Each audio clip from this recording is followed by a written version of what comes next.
Hello നമസ്കാരം. ഇന്നത്തെ എപ്പിസോഡിൻ്റെ സ്റ്റോറിയാണ് പറയാൻ പോകുന്നത് കേട്ടോ. അങ്ങനെ ബാലചന്ദ്രൻ വീട്ടിലേക്ക് എത്തിയേക്കാണ്. നമ്മുടെ ശർമ്മ സാറ് വിളിച്ച് പറഞ്ഞതനുസരിച്ച് ബാലചന്ദ്രൻ വീട്ടിലെത്തുമ്പോൾ തന്നെ ശർമ്മ സാറിനെ വിളിക്കുന്നുണ്ട്. അപ്പോൾ അദ്ദേഹം പറയുന്നത്, ഞാൻ ഹോസ്പിറ്റലിലേക്ക് കൊണ്ടുവന്നിട്ടുണ്ട് മിസ്റ്റർ മേനോൻ. എത്രയും പെട്ടെന്ന് ഞാൻ വർക്ക് ചെയ്യുന്ന ഹോസ്പിറ്റലിലേക്ക് എത്തണം.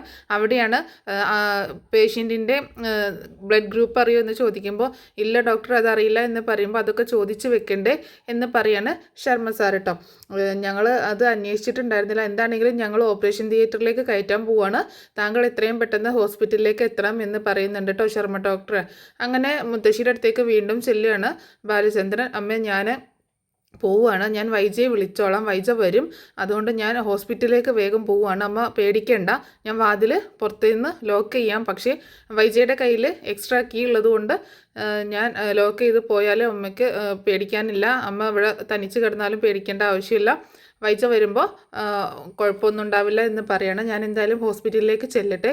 അപ്പോൾ എന്താണ് പറ്റിയത്, എന്താണ് ആ കൊച്ചിന് പറ്റിയതെന്ന് മുത്തശ്ശി വീണ്ടും ടെൻഷനായിട്ട് ചോദിക്കുമ്പോൾ, ഡോക്ടർ പറഞ്ഞത് ആരോ വീട്ടിൽ കയറിയിട്ട് അവളെ ഉപദ്രവിച്ചു എന്നാണ്, അത്ര മാത്രമേ അറിയുള്ളൂ, അമ്മ ടെൻഷൻ ആവല്ലേ, ഞാനൊന്ന് ഹോസ്പിറ്റലിലേക്ക് പോയി നോക്കട്ടെ എന്താ സംഭവിച്ചത് എന്ന് അറിയത്തില്ല എന്ന് പറയണം.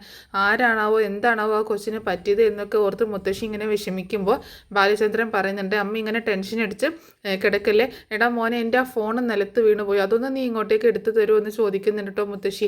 ഞാൻ അത് അങ്ങനെ ബാലചന്ദ്രൻ ആ ഫോൺ എടുത്ത് കൊടുക്കുന്നുണ്ട്. എന്താണെങ്കിലും നീ ഹോസ്പിറ്റലിൽ പോയിട്ട് എന്നെ ഒന്ന് വിളിക്കണം കേട്ടോ എന്ന് പറയാണ് മുത്തശ്ശി ബാലചന്ദ്രനോട്. അങ്ങനെ പെട്ടെന്ന് തന്നെ ബാലചന്ദ്രൻ മുത്തശ്ശിയുടെ റൂമിൽ നിന്ന് ഇറങ്ങിയിട്ട് റൂമിൽ നിന്ന് പുറത്തേക്ക് വന്നതിന് ശേഷം വൈജിയെ കോൾ ചെയ്യുന്നുണ്ട്. വൈജിയെ വിളിച്ചിട്ട് പറയുന്നുണ്ട്, പെട്ടെന്ന് വീട്ടിലേക്ക് വരണം, വീട്ടിൽ ഒരു ചെറിയ പ്രശ്നം ഉണ്ടായിട്ടുണ്ട്. എന്താ ബാലചന്ദ്രൻ എന്ത് പറ്റിയെന്ന് ചോദിക്കുമ്പോൾ, താൻ എന്താണെങ്കിലും വീട്ടിലേക്ക് വാ, അലീനയെ വീട്ടിൽ കയറി ആരോ ഉപദ്രവിച്ചു, അവളെ ഹോസ്പിറ്റലിലേക്ക് കൊണ്ടുപോയേക്കാണ് എന്ന് പറയണം. അപ്പോൾ ആരാ ഹോസ്പിറ്റലിലേക്ക് കൊണ്ടുപോയത് എന്നൊക്കെ ചോദിക്കുമ്പോൾ, ശർമ്മ ഡോക്ടറാണ് കൊണ്ടുപോയത്. ശർമ്മ ഡോക്ടർ എങ്ങനെ കൊണ്ടുപോയി എന്നൊക്കെ ചോദിക്കുമ്പോൾ, അതൊന്നും എനിക്ക് അറിയത്തില്ല, എന്താ സംഭവിച്ചതെന്നൊന്നും അറിയത്തില്ല, നീ എന്താണെങ്കിലും പെട്ടെന്ന് വീട്ടിലേക്ക് വാ എന്ന് പറഞ്ഞ് കോള് കട്ട് ചെയ്യണം ബാലചന്ദ്രൻ. അങ്ങനെ ബാലചന്ദ്രൻ പെട്ടെന്ന് തന്നെ കാർ എടുത്തുകൊണ്ട് ഹോസ്പിറ്റലിലേക്ക് പോവുകയാണ്. അതേസമയം ഹോസ്പിറ്റലിലേക്ക് പോകുന്ന സമയത്ത് തന്നെ ബാലചന്ദ്രൻ മനുവിനെ ഫോൺ ചെയ്യുന്നുണ്ട്. എടാ മോനെ നീ എവിടെയാണെന്ന് ചോദിക്കണം. ഞാൻ എൻ്റെ വീട്ടിലുണ്ടെങ്കിലേ, ഞാൻ വർക്ക് ഫ്രം ഹോം ആയതുകൊണ്ട് വീട്ടിലുണ്ട് എന്ന് പറയട്ടോ. അപ്പോൾ എടാ മോനെ ഒരു പ്രശ്നമുണ്ട്, എന്താ അങ്കിളെ, എന്താ കാര്യം, അങ്കിള് പറഞ്ഞോ, അലീനയ്ക്ക് എന്തെങ്കിലും ആൻറ്റി വീണ്ടും എന്തെങ്കിലും കുഴപ്പമുണ്ടാക്കിയോ? അതൊന്നും അല്ലടാ മോനെ, വീട്ടിൽ കയറി ആരോ അലീനയെ ഉപദ്രവിച്ചു, ആരോ അലീനയെ കുത്തിയിട്ടുണ്ട്, അലീന ഹോസ്പിറ്റലിലാണ്. ഇത് കേട്ടതും മനു ആകെ ഷോക്കാണ് വേണ്ടോ. അങ്കിൾ എന്തായി പറയുന്നത്, അലീനയെ വീട്ടിൽ കയറി ആരോ കുത്തിയെന്നോ? അതേടാ മോനെ, നീ പെട്ടെന്ന് ഹോസ്പിറ്റലിലേക്ക് വാ, ശർമ്മ ഡോക്ടർ വർക്ക് ചെയ്യുന്ന ഹോസ്പിറ്റലാണ്. ശരി അങ്കിളെ, ഞാൻ പെട്ടെന്ന് തന്നെ ഹോസ്പിറ്റലിലേക്ക് എത്തിക്കോളാം എന്ന് പറഞ്ഞ് മനുവും കോള് കട്ട് ചെയ്യുന്നുണ്ട്.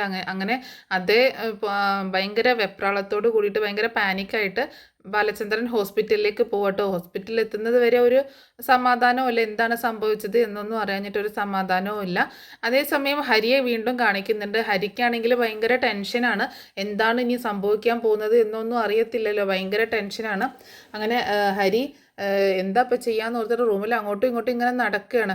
പിന്നീട് കാണിക്കുന്നത് രേവതിക്കുട്ടീനെ തന്നെയാണ്. രേവതിക്കുട്ടി ആകെ ടെൻഷനായിട്ട് ഇങ്ങനെ അലീനയ്ക്ക് എന്ത് സംഭവിച്ചു, ഫോണാണെങ്കിൽ എടുക്കുന്നില്ല, ഇനിയിപ്പോൾ എന്താ ചെയ്യുക എന്ന് ഓർത്ത് ആകെ ടെൻഷനായിരിക്കുന്ന അലീനയും രേവതിക്കുട്ടീനെയും കാണിക്കുന്നുണ്ട്. പിന്നീട് മനു പെട്ടെന്ന് റെഡി ആയിട്ട് പെട്ടെന്ന് താഴേക്ക് ഇറങ്ങി ചെല്ലേട്ടോ ഹോസ്പിറ്റലിലേക്ക് പോകാനായിട്ട്. അതേസമയം കമല ചോദിക്കുന്നുണ്ട്, നീ ഇത് എങ്ങോട്ടാണ് പോകുന്നത്, നിനക്ക് വീട്ടിലിരുന്ന് ജോലി ചെയ്യാനുണ്ടെന്ന് പറഞ്ഞിട്ട് ഇത് അങ്കിള് വിളിച്ചിട്ടുണ്ടായിരുന്നു, അലീനയെ ആരോ വീട്ടിൽ കയറി ആക്രമിച്ചു, ഹോസ്പിറ്റലിലേക്ക് മാറ്റിയേക്കാണ്, ഉടനെ തന്നെ സർജറി വേണം, ഒരുപാട് ബ്ലഡ് പോയി എന്നൊക്കെ പറഞ്ഞു എന്ന് പറയണം. അവൾ ആരും ആ വീട്ടിൽ കയറി ഉപദ്രവിക്കാനാ എന്നൊക്കെ ചോദിക്കുകയാണ് കമല. അതൊന്നും അറിയത്തില്ല, എന്താണെങ്കിലും ഞാൻ ഹോസ്പിറ്റലിലേക്ക് ഒന്ന് പോയി നോക്കട്ടെ പറയാട്ടോ മനു. നീ എന്തിനാ അതിനിപ്പോൾ ഓടി അങ്ങോട്ടേക്ക് ചെല്ലുന്നതെന്ന് ചോദിക്കുന്നുണ്ട് കമല. പിന്നെ ഞാനല്ലേ അലീനയുടെ ഗാർഡിയനായിട്ട് ഇങ്ങോട്ടേക്ക് കൂട്ടിക്കൊണ്ടു വന്നത്, അപ്പോൾ ഞാൻ പോയി അന്വേഷിക്കേണ്ട എന്നൊക്കെ പറഞ്ഞ് മനു പോകണം. അതേസമയം ഹരി ഈ സംസാരം കേട്ടിട്ട് വന്ന് ശ്രദ്ധിക്കുന്നുണ്ട്. പക്ഷേ മനുവിൻ്റെ മുന്നിലേക്കൊന്നും വരുന്നില്ല, കാരണം ഹരിയുടെ മനസ്സിൽ എന്തെങ്കിലുമൊക്കെ കള്ളത്തരം ഉണ്ടെങ്കിൽ മനു പെട്ടെന്ന് തന്നെ കണ്ടുപിടിക്കും എന്നുള്ളത് ഹരിക്കറിയാം. മനു പെട്ടെന്ന് തന്നെ കാർ എടുത്തുകൊണ്ട് ഹോസ്പിറ്റലിലേക്ക് പോവുകയാണ്. അതേസമയം ബാലചന്ദ്രൻ ഹോസ്പിറ്റലിലേക്ക് എത്തുന്നുണ്ട്. ഹോസ്പിറ്റലിലേക്ക് എത്തിയിട്ട് ബാലചന്ദ്രൻ ഡോക്ടർ ശർമ്മയെ വിളിക്കുന്നുണ്ട്. അപ്പോൾ ശർമ്മ പറയുന്നുണ്ട്, ഞങ്ങളിത് അലീനയെ ഓപ്പറേഷൻ തിയേറ്ററിലേക്ക് കൊണ്ടുപോവുകയാണ് എന്ന് പറയാട്ടോ, താൻ പെട്ടെന്ന് ഓപ്പറേഷൻ തിയേറ്ററിൻ്റെ അങ്ങോട്ടേക്ക് പോരും എന്ന് പറയാണ്.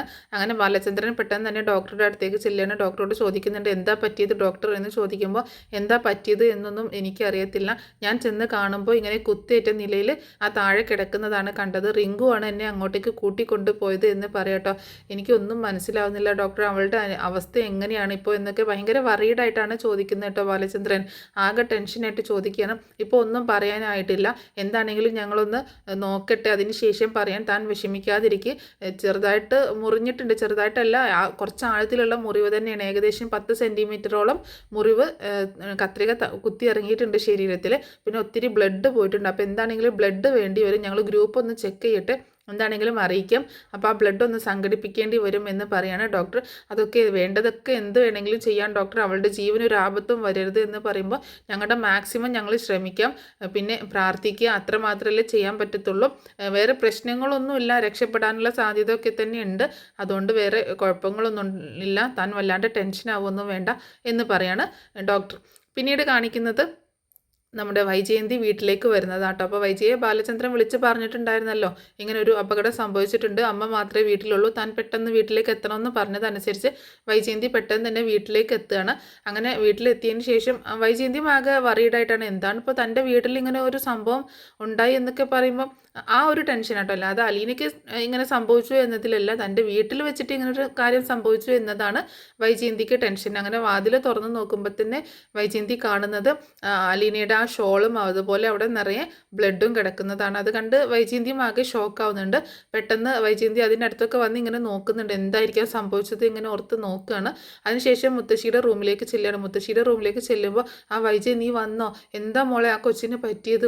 അപ്പം വൈജയ് പറയുന്നുണ്ട്, എന്താണെന്നൊന്നും അറിയത്തില്ല, ഈ വീട്ടിൽ ആര് വന്ന എന്താ സംഭവിച്ചതെന്നൊന്നും അറിയില്ലല്ലോ എന്നൊക്കെ പറയുമ്പോൾ, ഇവിടെ ആരൊക്കെയോ വന്ന ശബ്ദം കേട്ടു, ഞാൻ ആ പെങ്കുച്ചിനെ ഒരുപാട് വിളിച്ചു, അവൾ വിളി കേട്ടില്ല, വന്നതുമില്ല, എനിക്കൊന്നും അറിയാൻ പറ്റില്ല, ഞാനിവിടെ കിടക്കില്ല, എനിക്കൊന്ന് എഴുന്നേറ്റ് നടക്കാൻ പറ്റിയിരുന്നെങ്കിൽ എൻ്റെ ദൈവമേ എന്നൊക്കെ പറഞ്ഞ് മുത്തശ്ശി ഇങ്ങനെ പറയാണ്. നീ ബാലനെ വിളിച്ചോ, ബാലൻ എന്താണ് പറഞ്ഞത്, അവൾക്ക് എന്താണ് പറ്റിയത് എന്നൊക്കെ ചോദിക്കുമ്പോൾ വൈജയന്തി പറയുന്നുണ്ട്, അവളെ വീട്ടിൽ കയറി ആരോ കുത്തി മുറിവേൽപ്പിച്ചു എന്നാണ് ബാലചന്ദ്രൻ എന്നെ വിളിച്ചപ്പോൾ പറഞ്ഞത് എന്ന് പറയാണ് വൈജയന്തി. അത് കേട്ടപ്പോൾ മുത്തശ്ശിക്ക് ഭയങ്കര സങ്കടം വരികയാണ്. അവളോട്, ആ കൊച്ചിനോട് ഇത്രയൊക്കെ ചെയ്യാൻ പക ആർക്കാണ്, അത്രയൊക്കെ ആ കൊച്ചിനോട് ദേഷ്യമുള്ളത് ആർക്കാണ് എന്നൊക്കെ ചോദിച്ച് അങ്ങനെ മുത്തശ്ശി കരയണം. അമ്മ ഇങ്ങനെ കരഞ്ഞ് ബഹളം വെക്കല്ലേ, എന്താ ഉണ്ടായതെന്നൊന്നും നമുക്കറിയത്തില്ലല്ലോ, അവളെ ആരൊക്കെ വിളിക്കുന്നു, അവളെ കാണാൻ ആരൊക്കെ വരുന്നു, അവൾ എവിടെയാണ് പോകുന്നത് എന്നൊന്നും നമുക്കറിയാൻ പറ്റത്തില്ല, എങ്ങനെയാണെങ്കിലും വന്ന ആളെങ്ങനെ വീട്ടിനകത്ത് കയറി അതും നമുക്കറിയാൻ പറ്റത്തില്ല, അവൾ വാതിൽ തുറന്നു കൊടുക്കാതെ ആ വീട്ടിനുള്ളിൽ എന്തായാലും കയറത്തില്ലല്ലോ, ഇവിടുന്ന് പോകുമ്പോൾ പറയുന്നതല്ലേ വാതിലടച്ച് കുറ്റിയിട്ടേക്കണമെന്ന്, പിന്നെ ആൾ വീട്ടിലെങ്ങനെ കയറി, അതും നമ്മൾ സംശയിക്കേണ്ടതാണ്. അപ്പോൾ മുത്തശ്ശി പറയുന്നുണ്ട്, എനിക്കൊന്നും മനസ്സിലാവുന്നില്ല, എന്താ സംഭവിച്ചതെന്നൊന്നും അറിയത്തില്ലല്ലോ എൻ്റെ ദൈവമേ എന്ന് പറഞ്ഞ് ഇങ്ങനെ കരയാണ്. പിന്നെ വൈജയന്തി വീണ്ടും ബാലചന്ദ്രനെ വിളിക്കുന്നുണ്ട് കേട്ടോ. അപ്പോൾ ബാലചന്ദ്രൻ പറയുന്നുണ്ട്, അത്യാവശ്യമായിട്ട് ഓപ്പറേഷൻ തിയേറ്ററിലേക്ക് കയറ്റിയേക്കാണ്, ഓപ്പറേഷൻ വേണം, ഒത്തിരി ബ്ലഡ് പോയിട്ടുണ്ട്, അപ്പോൾ ബ്ലഡ് വേണ്ടി വരും, ഗ്രൂപ്പ് ഏതാണെന്ന് അറിയാത്തതുകൊണ്ട് ഡോക്ടേഴ്സ് അത് ചെക്ക് ചെയ്തുകൊണ്ടിരിക്കുകയാണ് എന്നൊക്കെയുള്ള ഡീറ്റെയിൽസ് വൈജയന്തിയോട് പറയുന്നുണ്ട്.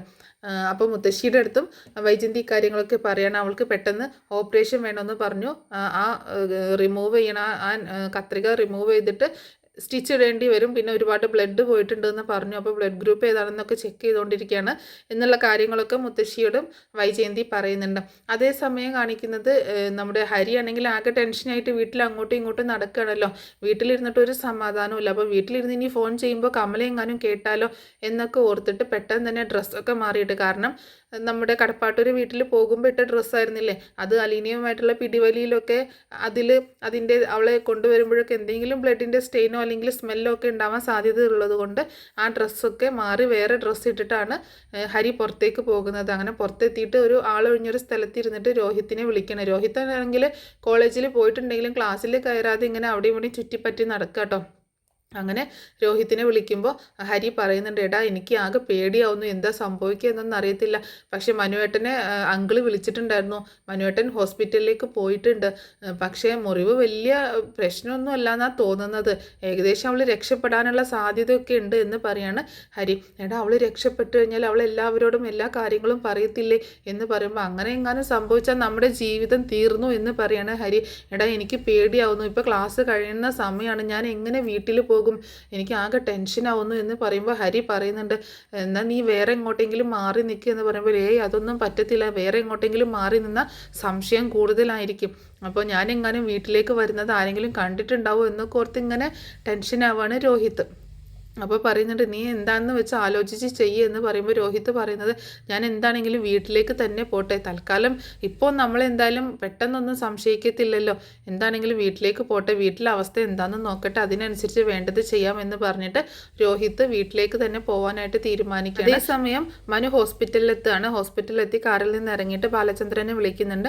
അങ്കിളെ ഞാൻ ഹോസ്പിറ്റലിൽ എത്തിയിട്ടുണ്ട്, എവിടെയാണെന്ന് ചോദിക്കുമ്പോൾ മനു ഇതേ ഓപ്പറേഷൻ തിയേറ്ററിൻ്റെ അങ്ങോട്ടേക്ക് പോരും, അവിടെ ഞാനുണ്ട് എന്ന് പറയാണ്. അങ്ങനെ മനു ഹോസ്പിറ്റലിലേക്ക് എത്തുകയാണ്. അപ്പോൾ ബാലചന്ദ്രൻ്റെ അടുത്തേക്ക് വന്നിട്ട് എന്താ പറ്റിയത് അങ്കിളെ, എന്താണ് സംഭവം എന്നൊക്കെ ചോദിക്കുമ്പോൾ എന്താ പറ്റിയതെന്നൊന്നും അറിയത്തില്ല മനു, ഇനി അലീനയ്ക്ക് ബോധം വന്നാൽ മാത്രമേ എന്താ സംഭവിച്ചതെന്ന് അറിയാൻ പറ്റത്തുള്ളൂ എന്ന് പറയാണ് ബാലചന്ദ്രൻ. എന്നാലും അവളെ വീട്ടിൽ കയറി ഇങ്ങനെ ഉപദ്രവിക്കാൻ മാത്രം ശത്രുത ആർക്കാണാവോ ഉള്ളത്, എന്താണ് മോഷണ ശ്രമത്തിനെങ്ങാനും ഇനി കള്ളന്മാർ കയറിയതായിരിക്കും എന്നൊക്കെ ഇങ്ങനെ ഓർത്ത് ഒരുപാട് കാര്യങ്ങൾ സംസാരിക്കുക കേട്ടോ. അപ്പോൾ എന്താണെങ്കിലും അലീനയ്ക്ക് ബോധം വരാതെ ഈ കാര്യങ്ങളൊന്നും അറിയാൻ പറ്റത്തില്ലല്ലോ, അതുകൊണ്ട് ആകെ ടെൻഷനായിട്ട് നിൽക്കുകയാണ് ബാലചന്ദ്രനും അതുപോലെ മനുവും. അപ്പോൾ ഇത്രയൊക്കെ കാര്യങ്ങളാണ് ഇന്നത്തെ എപ്പിസോഡിൽ കാണിക്കാൻ സാധ്യതയുള്ളത്. അപ്പോൾ ഈ സ്റ്റോറി നിങ്ങൾക്ക് ഇഷ്ടമായിട്ടുണ്ടാവുമെന്ന് കരുതുക കേട്ടോ. ഇഷ്ടമായിട്ടുണ്ടെങ്കിൽ സപ്പോർട്ട് ചെയ്യാൻ മറക്കരുത്.